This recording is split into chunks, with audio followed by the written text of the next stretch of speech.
की गलगोटिया यूनिवर्सिटी ने जैसे रिसर्च किया है, ऐसी रिसर्च करेंगे जहां पे चाइनीज प्रोडक्ट को अपना बताएंगे। जो अभी हमारे यहाँ एआई इम्पैक्ट समिट 2026 का चल रहा है, वहां पर हमारे उत्तर प्रदेश की एक प्राइवेट यूनिवर्सिटी गलगोटिया यूनिवर्सिटी ने वहां पर चाइनीज प्रोडक्ट को अपना बताकर हमारे प्रदेश, हमारे देश का मजाक पूरे विश्व में बनाया है। उस विषय पे मुझे बोलने का अवसर दिया, उसके लिए मैं आपको धन्यवाद देता हूं। 1.5-2 मिनट में कर लीजिएगा। जी मैम, फिनिश। बिल्कुल टाइम से। आदरणीय अधिष्ठाता महोदय, भारत का संविधान 51AH कहता है कि वैज्ञानिक दृष्टिकोण और सत्य निष्ठा राष्ट्रीय कर्तव्य है।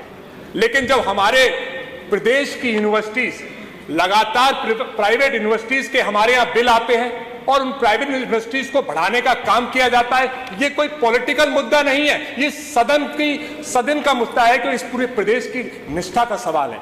जब हमारी प्राइवेट यूनिवर्सिटीज बन जाती हैं तो इस तरह से विश्व के मंच पर, देश के मंच पर हमारे प्रदेश का नाम बदनाम करने का काम करती हैं, उनकी जांच भी होनी चाहिए और उन पर कार्रवाई भी होनी चाहिए।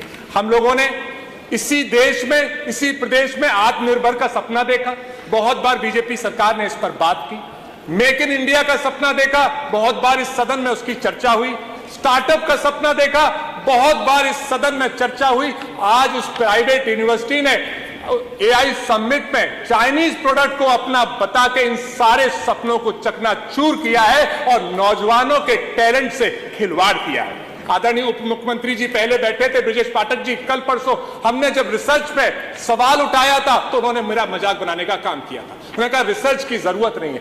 अब जब रिसर्च यूनिवर्सिटीज में होंगी नहीं, या इस तरह की गलगोटिया यूनिवर्सिटी ने जैसे रिसर्च किया है, ऐसी रिसर्च करेंगे जहां पे चाइनीज प्रोडक्ट को अपना बताएंगे, तो कैसे हमारा प्रदेश आगे बढ़ेगा। तो आदरणीय अधिष्ठाता महोदय, मैं आपसे, क्योंकि आपने समय बहुत कम दिया है, मैं आपसे यही मांग करता हूं कि बिना वेरिफिकेशन के कि हमारा जब प्रोडक्ट नहीं था तो कैसे एआई समिट में पहुंचा, ये कहीं ना कहीं गवर्नमेंट की भी जिम्मेदारी है कि फोटो शूट कराने के अलावा उनको वेरिफिकेशन करना चाहिए था कि एआई समिट में जो प्रोडक्ट्स पहुंच रहे हैं या जो यूनिवर्सिटीज पहुंच रही हैं, क्या वो सचमुच रिसर्च करके अपने प्रोडक्ट्स बना रही हैं या नहीं, और इसकी जिम्मेदारी तय करनी चाहिए थी। इसलिए आपके माध्यम से मैं सरकार से अनुरोध करूंगा कि क्योंकि मेरे बहुत से दोस्तों का अमेरिका से तक फोन आया कि आपकी मजाक बन रही है, तो मैं आपके माध्यम से सरकार से अनुरोध करूंगा कि इस विषय की गहनता से जांच हो और इस विषय पर कठोर कार्रवाई हो, जिससे आगे कोई भी प्राइवेट यूनिवर्सिटी ऐसा कदम ना उठा पाए।